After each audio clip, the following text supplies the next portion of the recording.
করছি, অঙ্গীকার করছি। মনে রাখবেন ভাইয়েরা আমার, আগামী দিন কিন্তু নতুন করে আবার বিশাল লড়াই হবে। কথা বুঝে আসছে?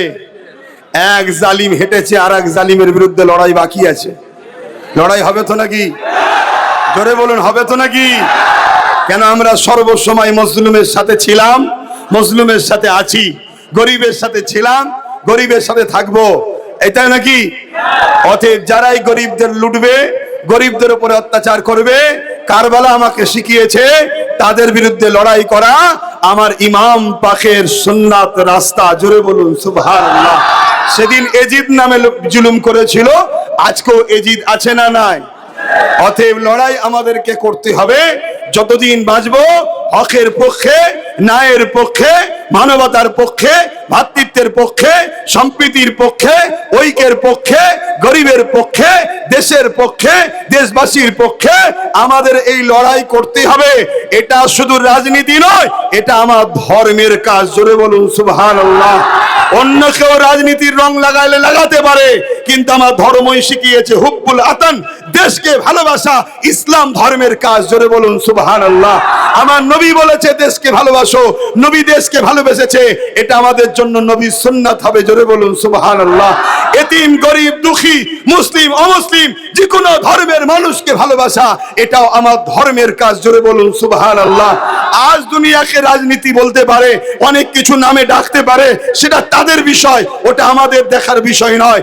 আমরা গরিবের পক্ষে ছিলাম, আছি, থাকবো।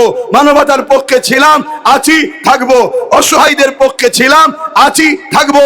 আরে জাত ধর্ম আমরা দেখবো না, আমরা দেখবো বাপ আদম, মা হাওয়ার ছেলে, আমরা সবাই ভাই বোন। ঠিক না বে ঠিক?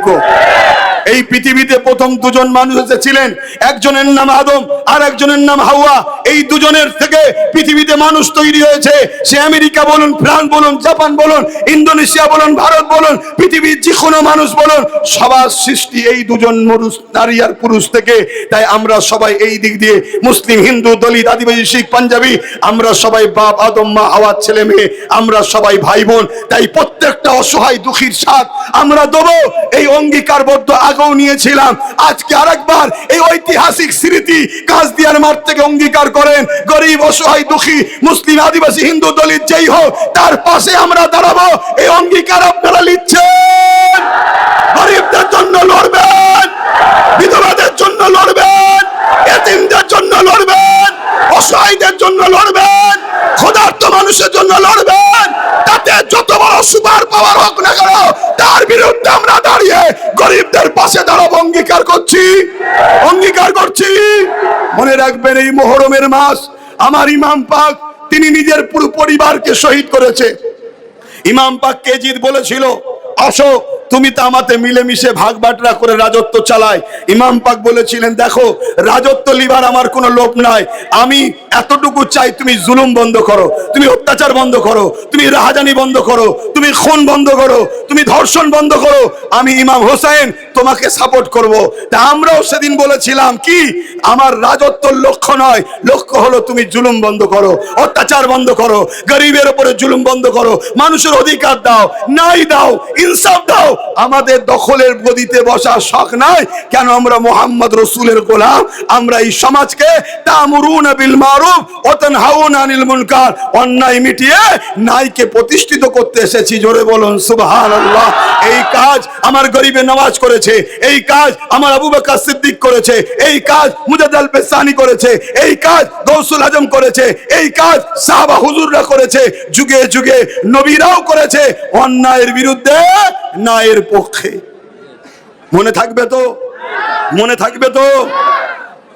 লোভে পড়ে যাবেন না, গরিবকে বদদুয়া নেবেন না, গরিবকে ভালোবাসুন, গরিবের সাথ দিন, গরিবের পাশে দাঁড়ান, দেশকে ভালোবাসুন, দেশবাসীর পাশে দাঁড়ান, মানব বন্ধনে থাকুন, ঐক্যের সাথে থাকুন, একতার সাথে থাকুন।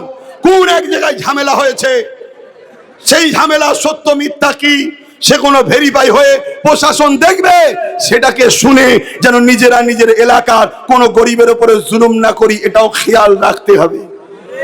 কেউ আমার উপরে জুলুম করেছে মানে এটা নয় আমি 10টা নিরীহের উপরে জুলুম করে নেবো না। ও ভুল করেছ, শাস্তি হবে। আজ আজকে যদি শাস্তি না হয় কাল হবে, কাল যদি না হয় পরশু হবে।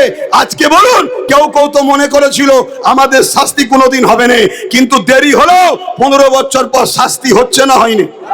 তোরা বলুন হচ্ছে না হয়নি? আমি এটাও আপনাদের বলি, এ শাস্তি তো বড় ছোট, এ শাস্তি সে শাস্তি নয়, হাকিকাতের শাস্তি দেরি হলো যেটা পরকালে ময়দানে মাহশরে হবে। তাই আল্লাহকে ভয় করবেন, আল্লাহকে ভয় করে ন্যায়ের পক্ষে থাকবেন।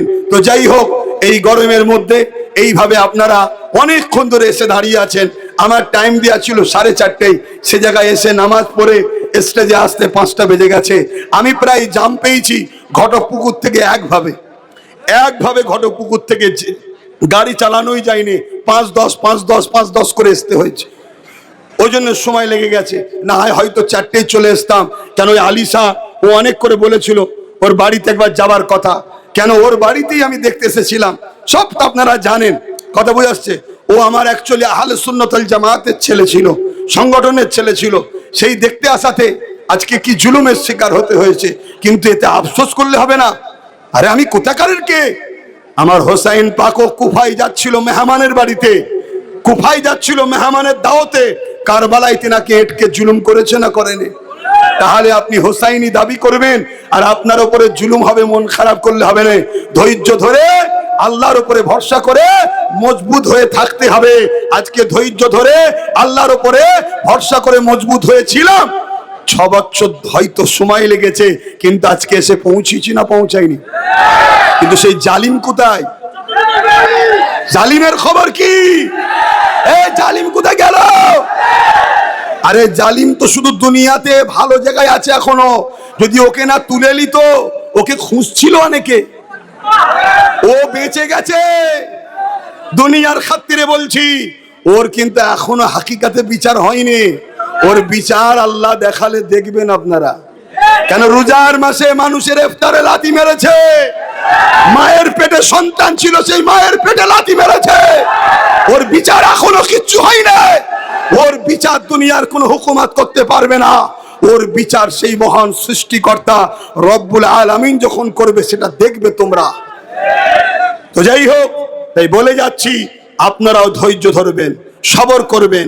ইনশাআল্লাহ একটা দিন আমাদেরকে আল্লাহ সাহায্য করবেন, আরো সাহায্য করবেন। এ তো সবে দরজা খুলেছে, ইনশাআল্লাহ আগামীতে আরো সাহায্য আসবে, আরো সাহায্য আসবে। কথা বুঝছেন তো নাকি? হ্যাঁ, আরো সাহায্য আসবে। কেন যেটা এসেছে ওটা বড় টলমল করছে, ও বেশি দিন নয়, ও বেশি দিন নয়। যাই হোক, একটু যদি ধৈর্য ধরতে পারো আর ঠিকভাবে যদি চলতে পারো, ফলো যদি করো, যেভাবে গাইডলাইন দেবো যদি মানো, আগামী দিন তো আমাদের সময় আসছে, এরপরেই তো আমাদের সময় আসছে। কিন্তু মনে রেখে দিও, ইদাল উদাল যেন না হয়ে যায়। এখন আবার নতুন করে সব অনেক দরদি বেরোবে, অতএব কোনো দিকে নয়, ডাইরেক্ট সুজা ভাইজানের সাথে আছেন তো? হাত তুলে বলো, হাত লম্বা করে, আল্লাহকে সাক্ষী রেখে বলছো। একে অপরের পাশে দেখো, কেউ হাত তুলতে বাকি আছে কি? যদি বাকি থাকে ঝগড়া নয়, শুধু চিনে লাও, এ আমাদের নয়, তাই তো নাকি? চিনা দরকার আছে না নাই? হাত নামাও। তো যাক, আসেন একটু ছোট করে দোয়া করব।